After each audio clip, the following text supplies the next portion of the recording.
il y a une tendance mondiale, plusieurs États aux États-Unis, en Europe, en Australie également. Je pense que tout le monde est conscientisé également sur le volet environnemental, l'économie circulaire, le droit à la réparabilité. Puis le Québec a toujours été un chef de file. Québec veut s'attaquer à la durée de vie souvent trop courte de nos appareils, comme les électroménagers, les téléviseurs ou les téléphones cellulaires. Alors, les consultations vont commencer aujourd'hui sur le projet de loi. On l'appelle le projet de loi 29. Alors, on a déjà une bonne idée parce qu'on a obtenu pas mal d'informations sur le contenu de ce projet de loi. Oui, projet de loi 29 qui a été déposé en juin dernier par le ministre Simon Joly-Barrette à la Justice, que vous venez d'entendre. Alors, projet de loi qui vise à réformer la loi sur la protection des consommateurs, qui avait reçu un bon accueil il y a quelques mois. Aujourd'hui, vont commencer les consultations. Il y a des organismes qui vont venir donner leur avis sur le contenu de ce projet de loi, qui vise, entre autres, vous l'avez mentionné, à donner plus de réparabilité pour les ordinateurs, les électroménagers. Je vais vous revenir un peu dans le temps, Marc-André. Regardez ce genre de laveuse-là. Ouais. Ce genre d'électro qui, on pensait que c'était pas tuable, comme on disait dans le temps. C'était pas trop tuable. Ce modèle-là n'était pas trop tuable, probablement. Hein? Ça durait très, très longtemps. Ouais. Hein? Mais Ouais. aujourd'hui, essayez de faire réparer une laveuse sécheuse sans que ça coûte presque le même prix, finalement, que d'en acheter une nouvelle dans le magasin. Alors, c'est à ça qu'on veut s'attaquer à Québec. Donc, le projet de loi, on le voit ici, projet de loi 29, comme je vous le mentionnais. Ce qu'on veut faire, c'est interdire la vente d'un bien dont l'obsolescence est programmée. Parfois, on se dit, on a l'impression que lors de la fabrication, on a mis une durée de vie un peu plus courte que ce à quoi le consommateur se serait attendu. Obliger les fabricants à fournir les pièces, les services et les renseignements nécessaires pour que ce soit réparable. Et ça s'adresse donc pour des catégories de biens, des électroménagers, téléviseurs, ordinateurs, climatiseurs également.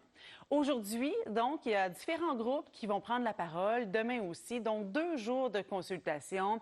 On entendra Option consommateurs, l'Union des consommateurs, Corporation des concessionnaires automobiles du Québec, parce qu'il y a quand même un règlement anti-citron pour les véhicules qui fait partie de ce projet de loi-là. Et puis Équiterre aussi. Équiterre a regardé ce qui s'est passé en France parce qu'il y a une loi semblable qui a été mise en place en 2015. Et puis on dit il n'y a jamais eu de condamnation pour ce genre de délit-là depuis plusieurs années là-bas. Donc il faut aller plus loin, il faut aller chercher d'autres mesures. Je vous laisse écouter la porte-parole d'Équiterre. Le fait de rendre illégale l'obsolescence programmée, ça n'a pas donné les résultats escomptés. Et c'est beaucoup plus les mesures qui ont favorisé une meilleure réparabilité des biens, une meilleure durabilité, qui ont un impact sur la durée de vie des objets.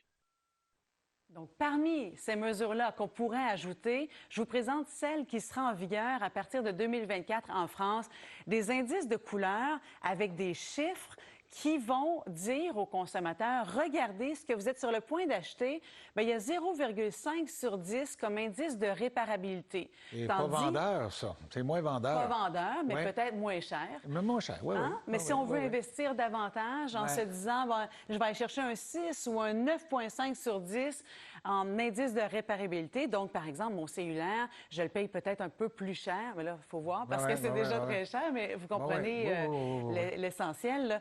Donc, en investissant davantage, peut-être que je vais être capable de le réparer plus facilement. On va trouver plus de pièces. Alors, c'est le genre de mesure qui devrait être en vigueur ici au Québec, dit Équiterre. Alors, peut-être que ça va influencer le ministre de la Justice. Il y a différents groupes comme ça qui vont prendre la parole. Bon, bien, très bien. Merci. Bon, peut-être que ce sont des étudiants de l'Université de Sherbrooke qui ont inspiré le ministre Joly-Barrette. Vous savez, à l'époque, des étudiants en droit, dans le cadre de leurs travaux, s'étaient penchés là-dessus.